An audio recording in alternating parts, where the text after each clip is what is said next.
Picture this nightmare scenario. You're hosting friends for the big game. It's neck and neck in the fourth quarter, and suddenly you realize you're out of drinks.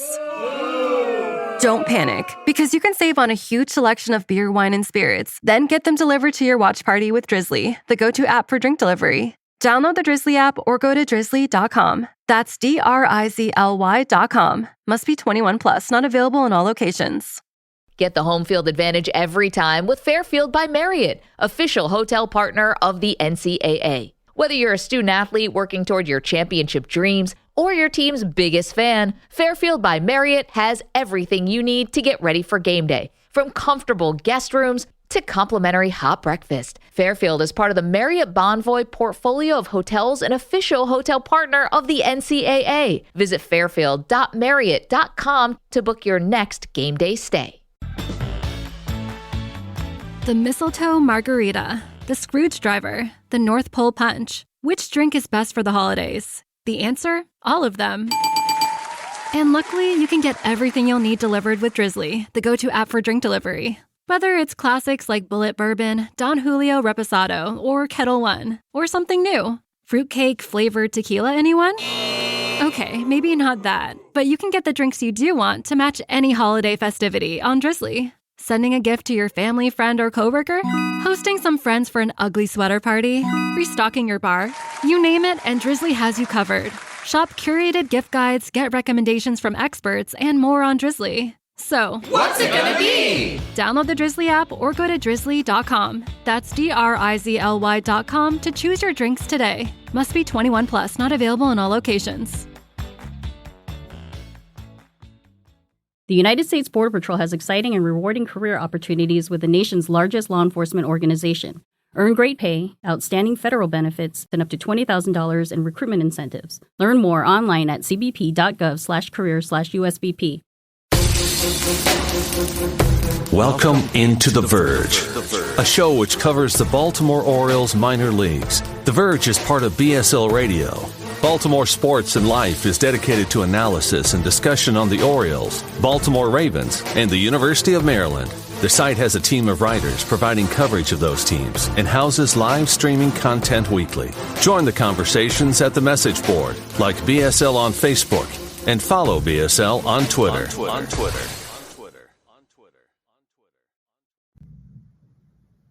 Want to make a podcast? Spotify's got a platform that lets you make one super easily, then distribute it everywhere and even earn money, all in one place for free. It's called Spotify for Podcasters, and here's how it works. Spotify for Podcasters lets you record and edit podcasts right from your phone or computer, so no matter what your setup is like, you can start creating today. Then you can distribute your podcast to Spotify and everywhere else podcasts are heard. Video podcasts are also available on Spotify. With Spotify for Podcasters, you can earn money in a variety of ways, including ads and podcast subscriptions. And best of all, it's totally free with no catch. Ever since we discovered Spotify for Podcasters, we feel like having options like video podcasts and Q&A lets us be more creative on another level. I highly recommend you give it a try. Download the Spotify for Podcasters app or go to www.spotify.com/podcasters to get started. Welcome to On the Verge. This is Zach Spedden, joined as always by Bob Phelan and Nick Stevens. And on tonight's episode, we welcome Jon Meoli back to the show as he comes on and discuss his top 10 prospect rankings in Baseball America for the Baltimore Orioles farm system. You also know John's work, though, from the Baltimore Sun. So we'll hear from him in a few minutes. But first, On the Verge is brought to you courtesy of Mercer Floor and Home Carpet One. Mercer is a third-generation family business that was established in 1959, and it's located on Main Street in beautiful historic downtown Westminster, Maryland. For all of your flooring needs, think Mercer. We do have one new member of our Patreon community who we want to shout out, and I'll turn that over to Bob. Yeah, they wrote their name down as the Motion Ocean, but from their email, I can tell it's Matt Winter. So let's go with that. Welcome aboard. Welcome, Motion Ocean, to the Patreon community. We're glad to have you. So tonight's guest is a beat writer for the Baltimore Sun covering the Orioles, and he also contributes the annual prospect rankings for the Orioles over at Baseball America. The top 10 prospect list was recently published, and in the coming months, we'll have the full top 30 list in the annual Baseball America Prospect Handbook. He is Jon Meoli. Jon, great to have you back on the show. It's good to be here. What kind of returning guest, pantheon am I right now? Are there a lot of? You're tied for second most appearances now. Stephen Loftus, a draft expert over at BaltimoreSportsAndLife.com, holds the record with 8. So, long way to go. That's a tough road to hoe, but it starts with 2. Starts with 2. Yeah. Well, it keeps a leaderboard going here. So, just to give us some background, what goes into your process for putting these lists together? And while you were doing it this year, what sort of feedback were you hearing, not just about the players, but the Orioles system as a whole? So there's a process that starts, truthfully around July. I'll realize, and this is for when the season ended on Labor Day. Around July, I'll be like, oh my goodness, I have so many guys I haven't seen yet. There's only 2 months left of the season. I have to get, so I'll start going to more and more. I like to make sure that I have at least seen as many of the players that are in ranking consideration as I can, because I'm not a scout. I'm not somebody who is an authority on this stuff. But I've been going to games long enough to know what's real and what's not, and you can be fooled just by looking at the stats and whatnot. And there are guys who I'm glad I've seen, and there are guys because of the downside, and be like, maybe that person's not really where I thought he would be. And there's been other times where I've gone and seen somebody and I'm like, okay, that's a dude. That's somebody that I need to follow up on. So as the season goes on, I'll get to know scouts that are on the organization that have the Orioles coverage. I'll get to know coaches and people in the organization, and I'll kind of start laying the groundwork, and I'll say, hey, sometime in September, can I hit you up and we're going to, we could talk Orioles prospects. There's like a master notes document somewhere on my computer here with, tens of thousands of words and all these, in basically chicken scratch, in computer form, and kind of goes from there. So it's a real fun information gathering process. I really enjoy it. I kind of go with a pretty strong idea of who's going to be where, what types of things will happen. But as you do hear about players, that people and you hear about certain things, and I think that's the second half of the question. I think there's a lot of true hitting talent in the organization that you didn't have before, and it's a lot easier for scout people outside the organization to have strong positive opinions on hitters than pitchers. I think people in that line of work are very cognizant of how difficult it is to be a big league starter. So if somebody's a starting pitcher who's well into play, and you say, they're doing well, they're a starter, 9 scouts out of 10 will say, he could be maybe an early inning reliever, because the stuff because they just project out and know what it takes. But when you're talking about hitters, they're a little more effuse, I guess, in their praise. If you see somebody hit 10 home runs in a season as a scout, like I know somebody who saw Kyle Stowers literally hit 10 home runs this year between Aberdeen and Bowie, that stuff stands out. And I think that people who have followed the organization in the last few years have seen a transition from there being, a handful of hitters that you have to pay attention to, and I think the list certainly reflects that. So let's start with the top hitter in the system, number 1 on your list. Say the CBA stays the same as far as, the service time manipulation, everything goes. And Adley Rutschman starts the year in AAA, because we know that's where he's going to begin the year, right? What kind of immediate impact is Adley Rutschman going to make on this squad? And I guess, do you think he actually is the opening day catcher for the Baltimore Orioles next year? Well, they have no catchers right now. So if the season started tomorrow, he very well might. I think it's going to be. I think it's going to be a real significant impact when the time comes. He's Adley Rutschman. He's very lucky. He's somebody everyone knows a lot about and everyone's following, pretty closely what's going on this season. And I found in this process, there was that stretch where I think he had where he walked 10 times, but he didn't have any hits, or he had 1 hit, and he was just going through a rough patch, and you find out that he was basically in between. He's like, all right, I'm just gonna figure out what my betting is and go and rebuild it mid-season and where I'm making contact, where I'm catching the ball, and he just goes off from there. And that's the type of thing that even though the bigs are going to be challenging, he's going to face the best pitching he's ever faced. He's going to be able to figure out. He's going to be able to do it. And the Orioles, to have a hit, is going to immediately, lengthen their lineup by going batting fourth and protecting Ryan Mountcastle and moving some of the guys who shouldn't be batting in the middle of the order down. That's going to be help. Somebody who can catch the ball and throw the ball as well as he can is obviously going to help. And I think that we're going to find out once and for all, whether a good catcher who has a relationship with these young pitchers can make a difference at the big league level, because a lot of them struggled for a lot of reasons. And, if he gets up in May and there's a bunch of guys with 5-something ERAs and those go down when he gets there, I think that's going to say plenty about both the catchers they were throwing to and the guy that they're going to be throwing to at that point. Absolutely. And his co-position player of the year, Kyle Stowers, pretty impressive that he's made it all the way up to number 7 on the list. But we know about his bat pretty much. It's all we've been hearing about all year. But how's his defense, especially his arm? Is that going to be plus in a corner outfield, or is it just get by? What do you think? I think it's going to be an arm that's totally fine in right field. He's not going to be light for it. It's not going to be like a total cannon, but I think that he's somebody, when he was drafted, he was announced as a center fielder. I think it's like an emergency center field at this point, but he has the range. He's more athletic than somebody who you'd characterize as a slugger, would be. Obviously he's pretty lean. If we're being honest, I know he's on a lot of weight during the shutdown, but it's not like he's some hulking dude. He just has a really strong swing. Who's really hard. But I think defensively, you're talking about someone who's easily going to, have the athleticism and be able to get to balls and be able to throw enough for right field. And that's a position that obviously requires, a pretty substantial bat to go along with it. And I think that's something that he showed this year. He's more than capable of carrying. I'm guessing they're not too concerned with the strikeouts.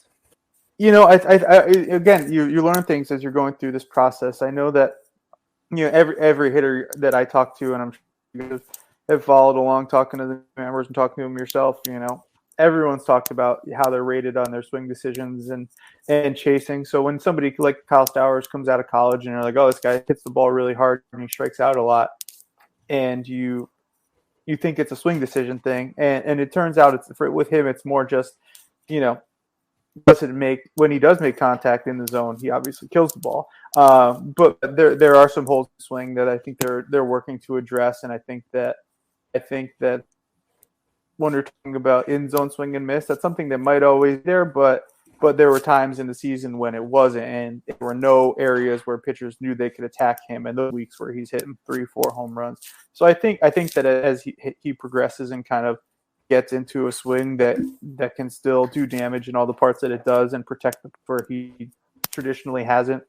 I think that's going to be something that they could easily kind of cover for. Again, if somebody's hitting 30-something home runs and striking out 30% of the time, I think in 2022 and beyond baseball, that's something that everyone's probably just going to say, all right, sure, go for it.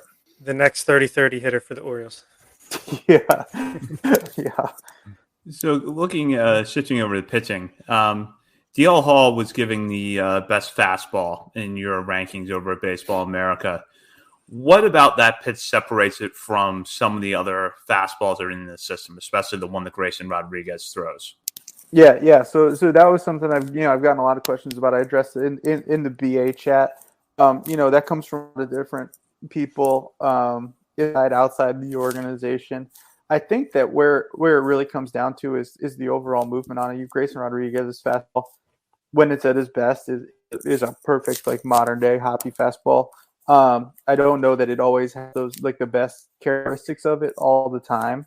And when he gets hit, it's on the fastball. When he leaves it in the zone, and I think DL Hall, if he had pitched 20-something didn't do what he was supposed to, or ended up falking, and you probably could say the same about his fastball over time. But I think the combination of the left-handedness, to be truthful, in terms of grades, I know that there's a different scale for left-handed pitching at Baseball America than right-handed pitching.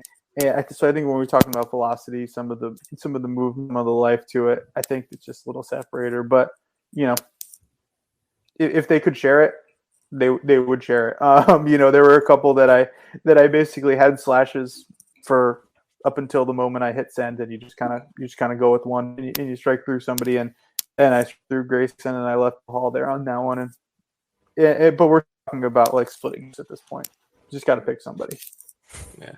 And we're talking about two elite pitching prospects here. That's a pretty good problem to have. Talking about Grayson Rodriguez, like, what did we learn about Grayson Rodriguez this year? Now that we saw him this full season, AA competition, argument could have been made. I think a valid argument could have been made that he probably could have ended the year in AAA. But what do we learn about the top overall pitching prospect in baseball after this full season? I think we learned a few things. I think that there is, I think that when you watched him in 2019, you saw a really, really good young pitcher with a lot of promise. I think he's delivered on a lot of that. And as somebody who grew so much in his draft year and grew so much in that year in Delmarva, he basically didn't have a changeup. He learned it in like one bullpen. They put him on IL so he could have a couple bullpens to figure it out. And he started throwing it, and he only needed one. And they're like, well, shoot, what are you going to do for the next week? You already know how to throw a pitch. He's really motivated and determined to get better. And I think you saw, once he got good, and once he knew he was good, and once the world knew he was good, he kept going still. Their pitching coach, Justin Ramsey, told me at the end of the season for a story I was in that they go through their, they'll watch his starts back and say, okay, pitch into the 6th or 7th today. But, in the big leagues, you're going to do that. And you threw this pitch 1-2 here. They might be looking for it, but you set them up with this pitch earlier in the account. And so the third at bat, go to this one with 2 strikes and have this be your strikeout pitch. So I guess long story short, we learned that this is someone who is really talented and is getting better and isn't settling. That's something I think that the Orioles are probably most pleased with. They don't know what it's going to look like when he's got 130 innings on his arm in August next year, and he's grinding through it in the big leagues. If he's there, nobody knows what that's going to look like. But I think that the promise comes from the fact that he is so driven to make that work and not leaving anything to chance doing that. I think that's something that was kind of already on the radar, but seeing him do it, everybody knew he was that guy, and he still was like, all right, but I'm going to be better. I'm going to X, Y, and Z to improve. I think that was something that was really impressive. How would you compare Jordan Westburg's defense at shortstop compared to Gunnar Henderson? And if they continue to stay roughly on the same timeline as they have so far, who do you think the Orioles will give more opportunities to at shortstop? That's a good question. I think that probably, Westburg, just by being a little more experienced and having, more high level reps there, if you're going to count 2+ years of SEC baseball, I think he would probably be there right now on the depth chart that I had to do, or the projected lineup. I'm sorry. I had Henderson staying at short and Westburg moving to second, just because you have to put Kobe Mayo at third, and you probably shift everything left until Mayo gets there. I think that to answer your question, I think that Westburg probably is going to be a more, sound and solid defender. I think Gunnar Henderson is going to be able to make all the plays if he's, if there's a year where in spring training, Jordan Westburg, this is a stupid scenario to even bring up, but if Jordan Westburg has like a season-end injury in spring training and you have to put Gunnar Henderson at shortstop in 2025, the Orioles they're not going to need to go out and get a shortstop. I think they'll both be able to handle it. I think that to get them both on the infield and in a sorry, I'm moving my hand. It's like weirdly just showing up in the screen. In a most productive and optimal. The word I'm looking for is optimal. In an optimal way, I think that the best defensive setup they could have would be for Westburg to be at short and Henderson at third. But I don't think that is a knock on either's shortstop ability. You just have one who's been doing it longer and another one who is bigger. You can let him grow out of shortstop and play third and not really worry about it. So that's kind of a fumbling answer to an easy question. Sorry. We got, just to follow up on that, we got a lot of questions throughout the year about Henderson's arm. And usually what we would go back to when we talked about his defense was that the arm strength is really good, but the arm accuracy is not always there. Was what you were hearing and seeing with Henderson matching that, or is it a little bit more complicated, you think? Yeah, I didn't have anyone get too deep into that, but I think at that stage, when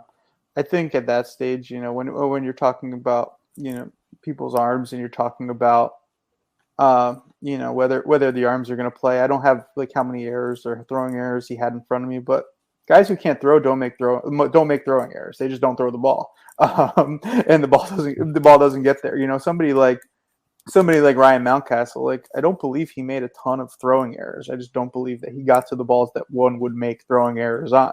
Those kind of like charging third base, type things where you're throwing on the run and you're off balance. You don't get to those balls if you can't throw because you're not going to get it.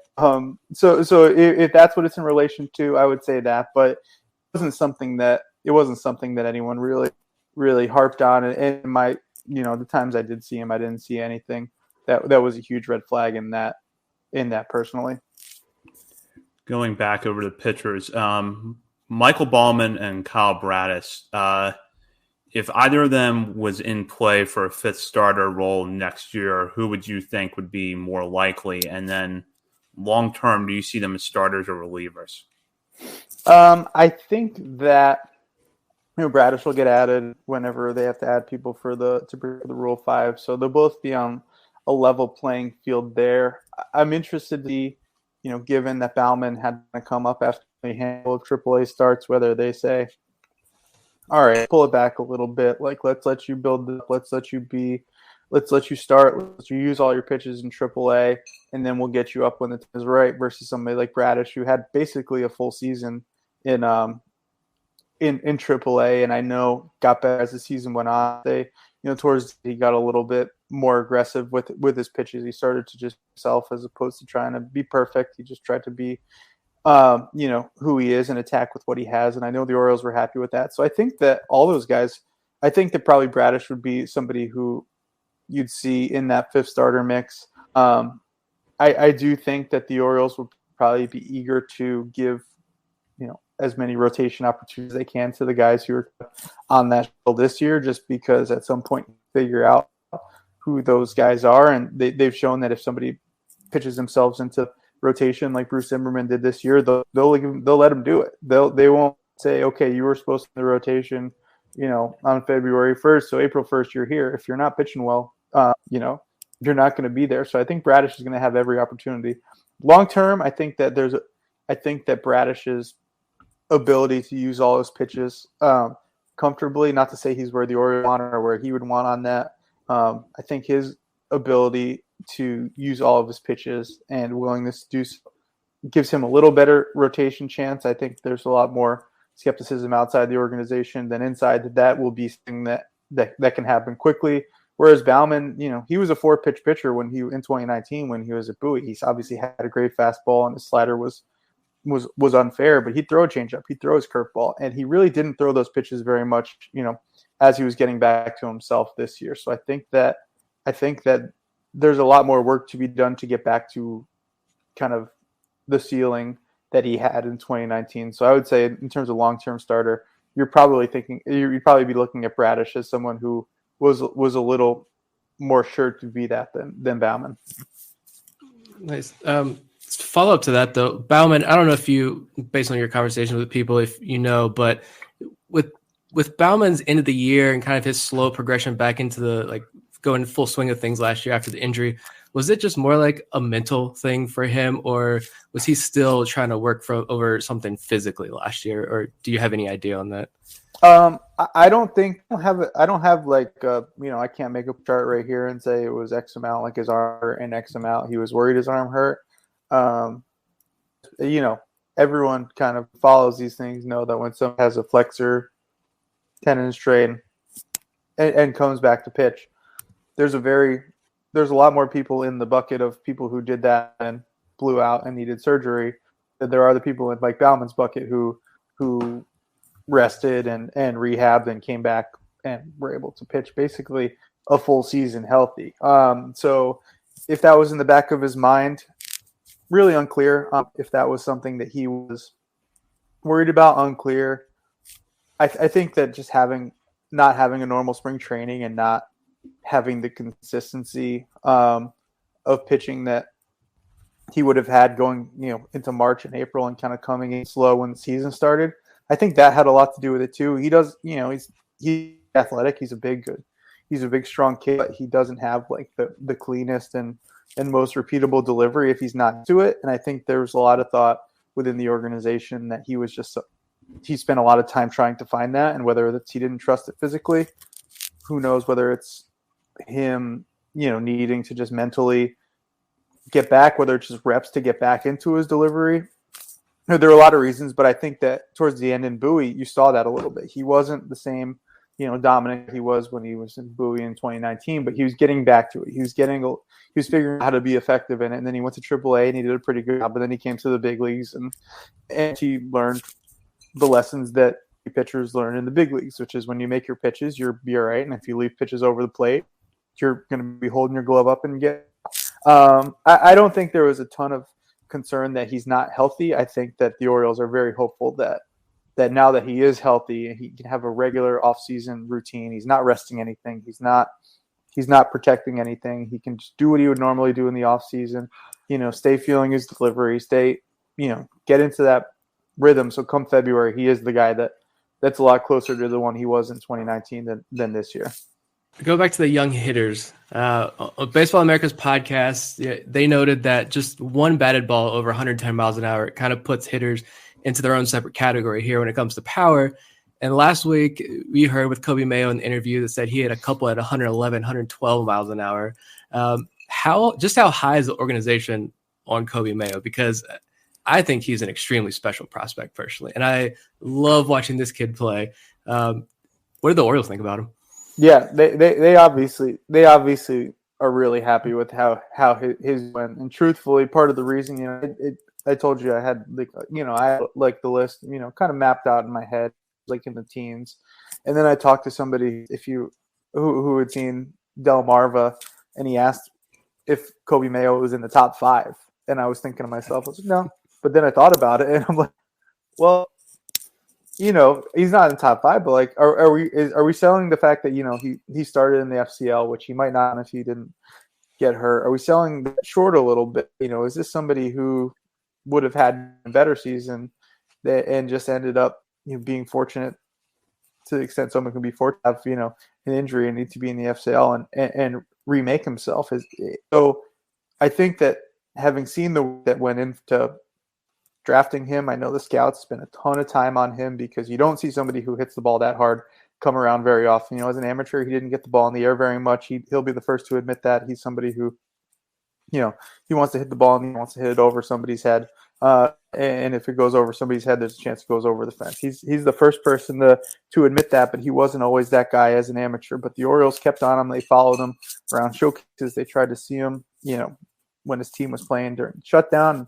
And they stayed on him and they locked on him and they got him. And then they brought him into their hitting program. And unfortunately, last year at Instructs, as somebody who hadn't played in a long time, kind of the same way Gunnar Henderson went to the alternate site and was just kind of matched because he was a young guy with older players. And he wore it and he worked and he got better and he came out of it. So they're excited coming out of Instructs camp last year. Gets hurt, but as he's coming back from that and not able to play in games, the Orioles were really happy with how he, learned a workout. Not learn a workout routine. That's the wrong way to say it. He got into a habit and a mindset of really working on his body and working on the balance stuff they try to do and keeping himself and his core and his body right so that he can have the kind of swing that they wanted. And he started kind of a holistic deal, and he started lifting the ball and hitting the ball in the air. For somebody who's big and tall and a little lanky, long is what they'd say. Didn't strike out a ton, and he just kept hitting the ball hard in the air. It was a good approach. He still take a walk. Something that I think is a really interesting trajectory. And the reason, and I ran this by some Orioles people, and they didn't think it seemed too crazy when I said, if we're sitting here this time next year and he had the Gunnar Henderson as where he started in Delmarva and a lot of time in Aberdeen, and in September he's up in Bowie. Would anyone really be surprised? And I don't think anyone truthfully would. So that is a top prospect. That is somebody who, if you're going to be 20 years old and hitting well in high A at some point next year and pushing to get to double A, that's something really impressive. And I think the Orioles know that they have that on their hands. They're pretty happy with it. That's very exciting. Were there any notable risers that aren't evidenced by a spot inside the top 10? And, just how close was it between Mayo and, say, the guys that are 11 and 12? It was close. I think once I locked into Mayo being that guy, it was like, all right, I'm just do it. But, Mike Baumann was in that mix. Connor Norby was in that mix. It's weird for somebody who picked where Norby was not to be in the top 10, but it's kind of just the state of the system right now. It's no indictment on him. It's just there's way more keeping him out of than meets the eye. I think that in terms of risers, Kyle Stowers was in the 20s last year. Now he's up in the top 10. Mayo was in the 20s last year. Now he's up in the top 10. Bradish was just outside. I think some of the ones who are climbing in the overall rankings from where they were in last year's handbook are the obvious ones. People who are following you guys know about. Taron Vavra took a pretty decent jump up. Joey Ortiz, when he was healthy, was somebody the organization couldn't stop talking about. He was going to be the poster child for what, and he probably still is the poster child for what can come of remote work and the dedication that he had, and gets hurt. He's not there. That's pretty much it in terms of risers. How's the international class looking? Excuse me. Yeah, there's a lot more of those than we had. Last year we had, in I believe 2019 midseason, we put Steven Acevedo in there. Last year we had, Luis Gonzalez in the handbook. He had kind of a tough year, but Michael Hernandez and Samuel Basato and possibly Anderson De Los Santos are all going to be, featured prominently in this. They obviously, the first 7-figure international signings the Orioles had, and De Los Santos was one of the big signings from 2019 class, and they kind of hit the ground running in a lot of different ways. There's some interesting pitchers who have come stateside that I liked, and truthfully, Gene Pinto, somebody you guys have talked about plenty, is be in there. Michel Desan is in the kind of all mentioned category. I think they did a really good job with some of the international trades as well. And as they're waiting for their own players to get here, I think those are going to be some interesting players to watch as the full teams next year. So you noted in your chat over at Baseball America recently that Connor Norby, John Rhodes, and Reed Trimble were possible top 30 guys on your full list, but at the time you were still gathering information about the draft class. What have you gathered so far about Rhodes? He seems to be the one draft pick who is hardest to identify as where he fits and where his future outlook is. Yeah, so I think, and as I was thinking, I think that generally the Orioles, they were pretty clear about it at the time, and it'd be clear talking to folks on the scouting side and sort of coaching them that there are a lot of physical talent there. There's a lot of Colton Cowser types, guys who put the bat on the ball, have a good approach at the plate, do everything defensively. Rhodes, I did to the extent that he moved around in college. He didn't really have a position. He played all the corner, infield, outfield positions. Apparently, they're taking balls at shortstop during fall ball. And it's not to say that he can't do that. It's just that they needed him to do everything. He didn't really have a position that was his own. So he's kind of behind the 8 ball there in terms of where they want him to be. He played mostly right field, I believe, once he got to Delmarva. So you have to think that that's kind of where Orioles are gonna keep him. And in terms of at the plate, they believe that there's, and this goes for all these picks, they believe that there is going to be power in there as they fill out and start to better understand their swing and understand what kind of pitches they could drive. The challenge for Ryan Fuller and the hitting staff is going to be Anthony Villa, and the rest of the hitting staff is going to be, are you going to sacrifice the things that make you good to have a chance to be great? Are you to become someone who has a little more swing and miss, or somebody who isn't under control at the plate so that you can drive the ball, hit doubles, hit home runs. That's something that I think is going to be paramount for this whole draft class. I think John Rhodes is somebody who's definitely in that category because he's going to be playing on our outfield spot. A, with the Orioles, or B, anywhere, you're going to have to hit for some power. You need to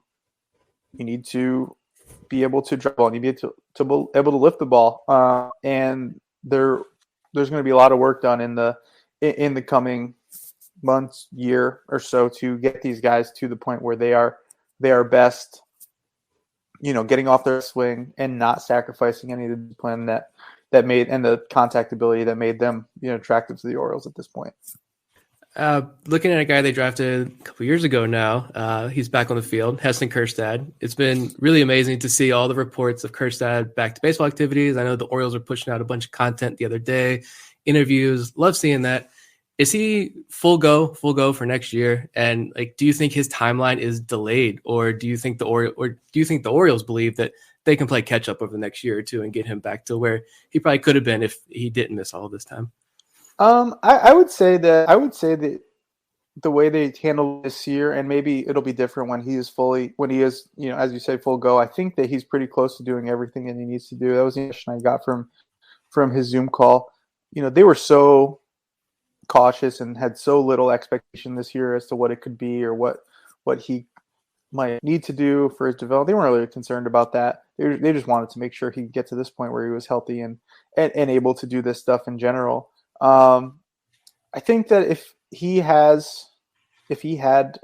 starts in Marva next year and he has one of those 3-level years where he ends up in Bowie, I don't think that would be rushing him. I think that would be a good sign. If he has a year where he goes, he starts in Delmarva and ends up in Aberdeen and never really makes that next push, I don't think that's a bad thing either. I think that they just want to see him healthy and back to himself.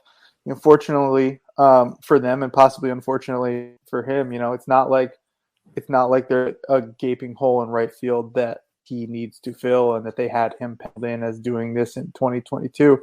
I'm sure in a perfect world they would have loved for him to have,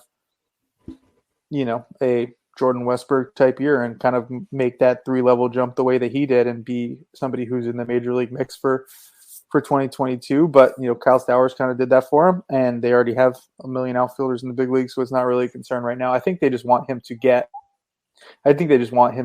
back on the field and show some signs that he can be that guy, because it's a long road. He wasn't really doing anything baseball wise, and I know on the weight that he's on in college, pretty quickly.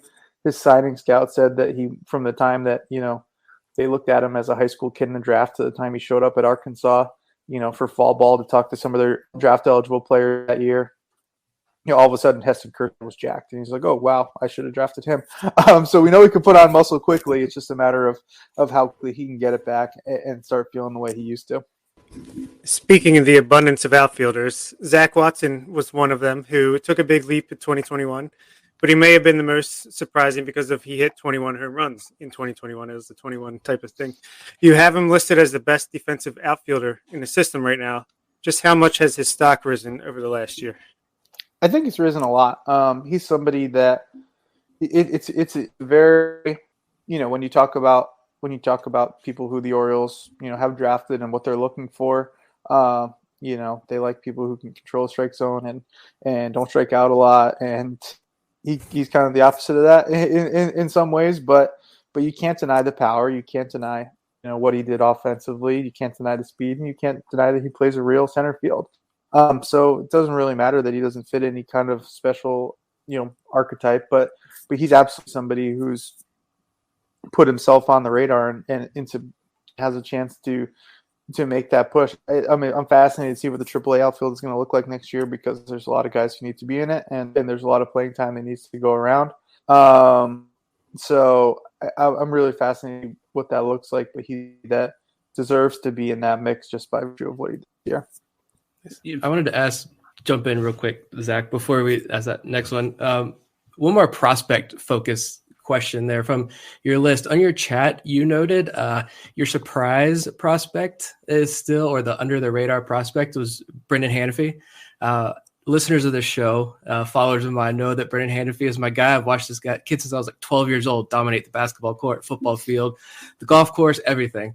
I really just want to hear your thoughts on Brendan Hanafy and just wax poetically about this pitcher that the Orioles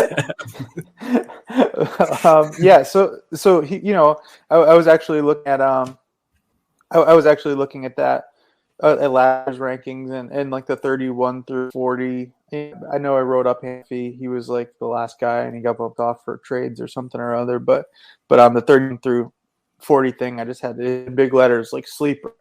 And it's like, yeah, well, I don't want to say he was for then, because I think he had an okay year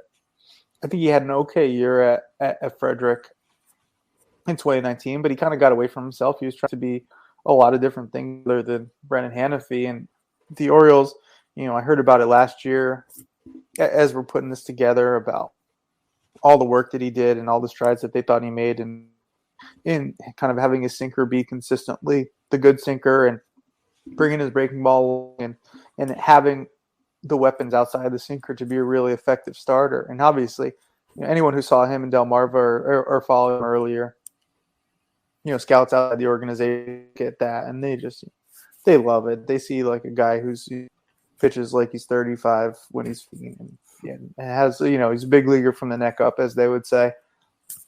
And they were just waiting for the stuff to come along with it. So the Orioles saw the improvements, and they saw what he was able to do in Instructs, and they saw he was at Instructs. And they saw, what he was, the type of stuff he was doing at spring training, and they were really exciting. I think they saw someone who was going to be a real asset this year and have that AA time and be pushing up, into times this year, and unfortunately got hurt. But I think once he's back on the field, the middle of next year, their hope is that he's going to move.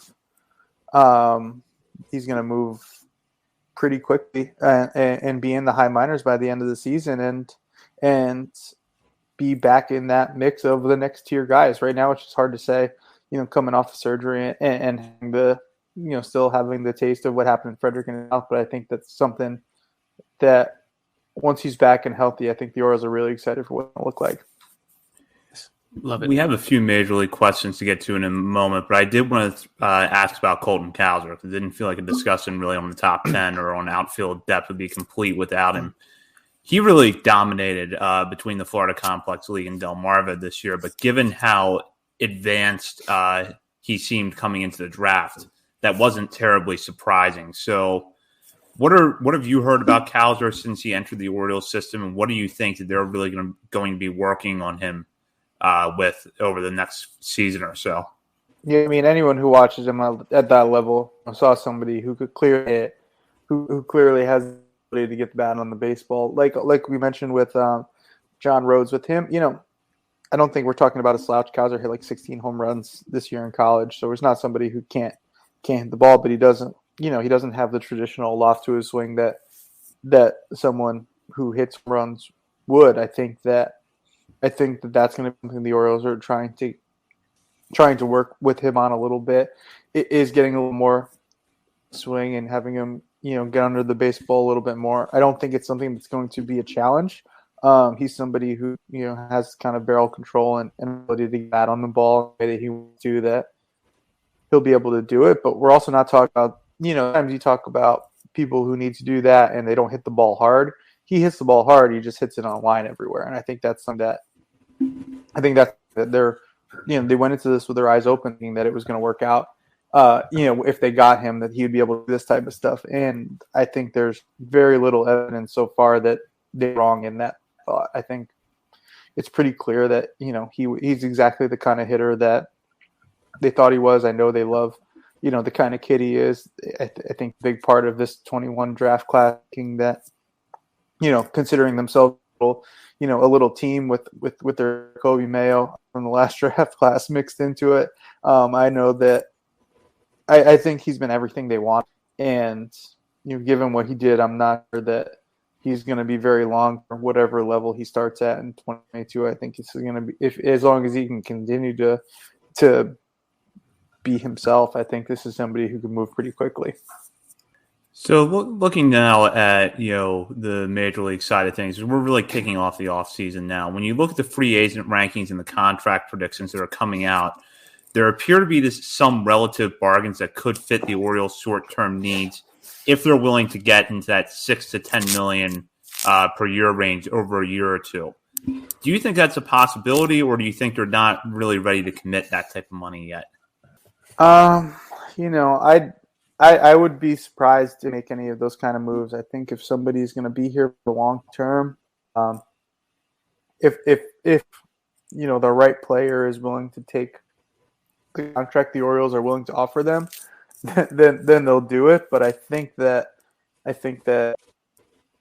for the kind of players that can make the kind of impact the Orioles need, someone will be willing to pay more, truthfully. But we're at the point now where, it's November. They don't have to play a game for 5 months that matter. 5 months? Yeah, 5 months until there's a game that matters. So, but they need to get of some form or fashion. You're asking a lot of the catchers in the organization to do that, even if Adley Rutschman is here. But you have a good opportunity to sell. You're asking a lot of the pitchers in the organization to do what they would need to if basically all the minor league depth they sign decided to leave. But you can also go to a whole new crop of minor league free agents and Matt Harvey types, even if you would hope that they're a little effective than Matt Harvey. Say, hey, you're going to start 30 games if you want to, and you could tell a minor league guy, you can say, hey, you're going to be a big leaguer if you sign. I don't know that is going to excite the fan base. I don't know if any of those guys are going to show up in a top any kind of list of free agents, but I still think that until the Orioles are ready to be spending money on a contender, I don't think they're going to be spending the kind of money that it takes to get any of those kind of guys in. I guess we can go to the listener questions. This first one, you kind of touched on this though, and this one's from pull up the list here. This is from Alex in the Patreon group, and he wants to know, are there any large moves a la Jason Worth to the Nationals that the Orioles could make, knowing that he doubts it, but he can dream? What kind of you just kind of touched on this, but what kind of player do you think fans can expect the Orioles to sign? Is like the type of pitcher or type of hitter the Orioles to sign? In terms of like who the Jason Worth type would be, or who they'll actually sign? The Jason Worth type. I think that the answer is clearly Carlos Correa. You just go to him, and he's an absolute gamer. He's exactly the kind of guy they want. He's exactly the type of talent that they would need. He's not gonna shy away from the fact that they're rebuilding. He's gonna be like he'll have the experience of saying, hey, I know this works because I have a ring. I don't know if those guys that doesn't look at the World Series ring. I think Bregman said he doesn't, but Carlos Correa, he would say, I've been through this. I know it could work, and he would also not allow to be an excuse that they're going through a rebuild, that they're not in a position to compete. He'd want to grab the team by the scruff of its neck and say, hey, let's. And then it doesn't. I know there was a lot of online discourse. I didn't see a ton of it. I just know what was happening about like whether the Orioles should even bother to someone when they have first-time prospects. Obviously, if they have a chance to get a talented player like that, you do it and figure it out later. There are plenty of places for who plays shortstop at age 20-something to play later in their career. But the Jason Worth type would be him. I'm really, really scratchy right now. I'm going to really have some water. While you do that, let's bring up another question from Vivek here. He said, what is the feel right now in terms of the next steps with Trey Mancini? Or is it too hard to tell right now? It's a little hard to tell. I think that his arbitration number is a level the Orioles haven't gone to in a long time. I also think that if you're not paying Trey Mancini that amount of money, regardless of how the CBA goes, you're probably really dangerously close to, having the players union taking notice of how little money you're spending, because outside of that, you're probably spending if they're not paying him whatever it is, even if Chris Davis's number still on the books technically, you're talking about like in reality major league payroll that starts with a 2, and that's not 200. So I think that they're probably very cognizant of that. I think that they don't have a incentive to do anything in terms of getting rid of him, because it's not like he's blocking anyone. It's not like he's keeping anyone who needs to get at bats from at bats. As I noted in our positional, thing, I think that honestly the inflection point will be Rutschman comes up, because they'll have to keep somebody on the bench on the days that Adley Rutschman's not catching, because he's going to be in the lineup. So then you have to, pick between Trey Mancini and Mountcastle. I think that's, an uncomfortable thing to have to do. But I think that, until you get to that point in June or whenever it is, having Trey Mancini in there every day to rebuild a little of his value is probably not the worst thing. But it's early in the offseason. If the Orioles were going to be dialoguing about any kind of settlement or outside contract, extension outside of arbitration, those things usually happen a little closer to the actual lines, just because that's when people have the urgency to do it. So I think if there's any kind of movement on that, it would be around then. But in the meantime, Trey and Sarah are traipsing across Europe if they're still over there, and I hope they're having a good time. Happy for those crazy kids. Definitely. That was really awesome to see. Another question from Vivek is, if you had to think of a trade that might surprise us this offseason, anybody on this roster that you think Orioles fans would be a little shocked if they were moved? If they were moved, I think that if we had this conversation this time last year, Anthony Santander would be somebody who everyone, they trade him. He was the most valuable Oriole. He's got all this club control. But I think that given where they are in the outfield, given the salary, still has 3-year club control after this, and at pretty reasonable rates, I think he'd be very attractive if he did not have the injury part season that he did. I think he's somebody that you would think. I don't know that. The impression I've got from other teams is that when the Orioles are dangling these guys, they're doing so with very, very high price tags, and I don't know that anyone would meet a price tag for somebody like Jon Means at this point. So I'd be surprised, but also I wouldn't be surprised if the Orioles, traded. I'd be surprised if somebody met the price tag, but I would not be surprised if they if they were realistic about what Jon Means is and what he could mean to another team versus what they could get back. If we're talking about trades the other way, I'm surprised at this point that the Orioles haven't bought a prospect or two. You've seen teams do this in the past where you say, okay, you want this guy. If there's a pitcher who's making $12 million and the team wants to go do something else with their rotation or wants to spend that money anywhere elsewhere, who knows if there is some kind of hard cap if teams have to under it. The Orioles could be a team and say, hey, look, take your four-star who has a 4-something ERA and you don't want, and we'll pay him, 3/4 of what it is, and give us a B- level prospect and a kid you just signed from the Dominican Republic last summer, and the deal. I think the Orioles, I know it's not the question, but when you were talking about trades, it came up in my head. I think that's something the Orioles, it's probably a hard sell up the ladder to say, hey, we're going to take this team's big contract and pay this guy, $8 million to do so. But if you do that, you can continue to add to your base and prospect base. And I think that was something they should be interested in. Not to say they are or not. I think they should be. Yeah, it's a good point. I think the closest thing we've seen with that is Alex Cobb and, holding on to some of that money to get Jahmai Jones. But the next question comes from David Adams. He says, ask John, what does he understand the main issues of the CBA to be for each side? What are the issues that each side would be willing to hold out over? In basic and non-technical way, both sides just want to win. They want to get one over on the other side. They want what they have and not give up a lot of stuff that they don't have.